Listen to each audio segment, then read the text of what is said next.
भगवान की जय। श्री सद्गुरुदेव महाराज की जय। प्रभु जी से प्रेम लगाना क्या तुमने सहज में जाना। प्रभु जी से प्रेम लगाना क्या तुमने सहज में जाना। सहज में जाना भाई सहज में जाना। सहज में जाना भाई सहज में जाना। गुरु जी से प्रेम लगाना क्या तुमने सहज में जाना। हरि जी से प्रेम लगाना क्या तुमने सहज में जाना। प्रेम किया था मोरे ध्वज राजा ने। प्रेम किया था मोर ध्वज राजा ने। सुत पर आरा चलाना क्या तुमने सहज में जाना। सुत पर आरा चलाना क्या तुमने सहज में जाना। ये सबसे बड़ी तपस्या है, क्योंकि जिस मोह ममता के धागे में बंधकर मनुष्य प्राणी जीवन जीता है, मोह अगर मालिक न बनाए तो वो जीव ही नहीं पाएगा इस दुनिया में। वो मोह से निवृत्ति यही इसी संसार में पाते हैं मोर ध्वज राजा। यहां तक कि एक नहीं दोनों आरा चलाएं।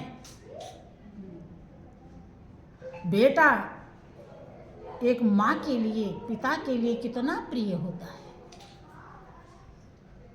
यहाँ तक कि कोई गलती भी उससे हो जाती है तो बहुत माता पिता माफ कर देते हैं और किसी प्रकार से कुछ नहीं कहते हैं। उसी के लिए सब कुछ सजो के रखते हैं, अच्छे बुरे कर्म कर लेते हैं और उस बेटे पर आरा चलाते हैं।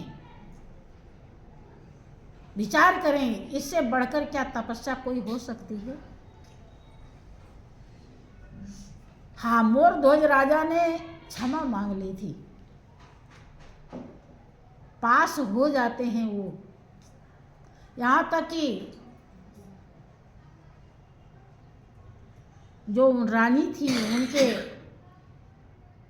आंख में एक आंख में आंसू आ जाता है। ये भी था, ये भी नहीं कि रो करके आरा चलाना है, खुशी से चलाना है कि अगर आप दुखी हुए तो मेरा शेर जो है वो खाएगा, फिर क्या फायदा। जैसे उनकी आंखों में एक आंख में आंसू आया तो तुरंत ही कर नहीं रोक दो, अब आंख में आंसू आ गया, अब नहीं खाएगा। तो कहती है क्षमा कीजिए।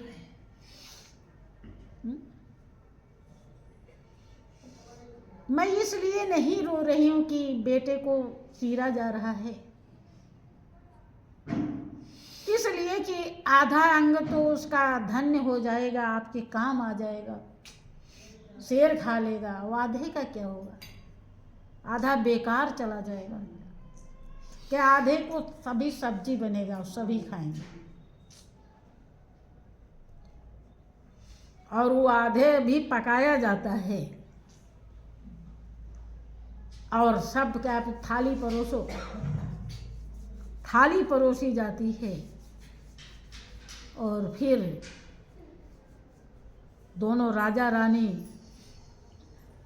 और खुद के लिए, और शेर को तो आधा दे ही देगा। कि आप तामध्वज को भी आवाज़ लगाओ कि वो तो इसमें पका दिया गया महाराज, कि नहीं आवाज़ लगाओ। आवाज़ लगाते हैं तामध्वज कि जी पिताजी आ जाते हैं, और वो भी थाली। तो विचार कीजिए, कुछ तपस्या ने इतना तपस्या नहीं किया होते तो ऐसा चमक कैसे आती। विचार कीजिए, तपस्या ही चमकाती है हमारे जीवन को। इसीलिए जो तपस्या प्रदान करता है वो बहुत बड़ा हितकारी होता है। और नहीं तो जैसे जिस पत्थर पर छेनी हथौड़ी लगती है वो भी दुखी हो जाता है कि वो वाला पत्थर तो बढ़िया है, उस पर छेनी हथौड़ी नहीं लग रही। जैसे प्रेमी भक्त बहुत बार मन में उनके आ जाता है, पक्के सही से नहीं होते हैं कि हमें तो हरदम हम फंस गए लगता है गुरु शरण में आकर के। हरदम सेवा करो, ध्यान करो, हई करो, हऊ करो, हरदम लगा रहता। और सब तो कोई इतने अच्छे हैं, कोई कहीं आता जाता नहीं है, वो कोई बात नहीं है, सब ठीक है, हम ही फंस गए हैं। बहुतों को मन में आ जाता है ऐसी बात है। अब आप लोगों के आया कि नहीं, लेकिन आता है, समझ रहे। तो हाँ तो हाँ, वो तो अब इसीलिए तो बताया जाता है। तो अर्थात वो पत्थर जिस पे हथौड़ी लग रही है, छेनी लग रही है, उसे काटा पीटा जा रहा है, वो दुखी हो जाता है कि वो वाले पत्थर तो ठीक हैं। जैसे आप लोगों को लगता है वो बढ़िया है, वो भले नहीं ज्ञान लिए तो ठीक था, हम ज्ञान लेके पछता रहे। हरदम दुनिया भर के कुल करना है सब। तो वो पत्थर सोचता है कि हमारे ऊपर खूब मार पड़ रही है, लेकिन मार पड़ते पड़ते पड़ते क्या बन जाता है, भगवान की मूर्ति। और जब मूर्ति बन के मंदिर में सजाया जाता है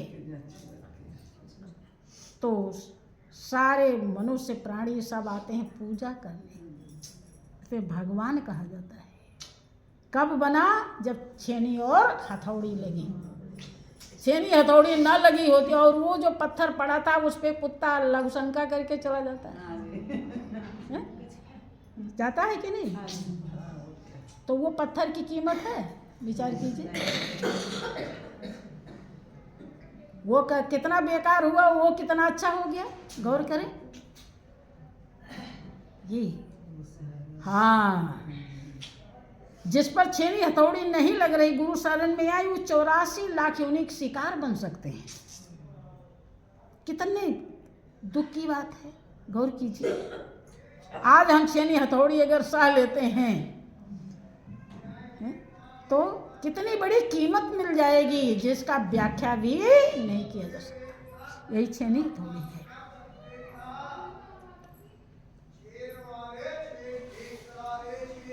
श्री सच्चिदानंद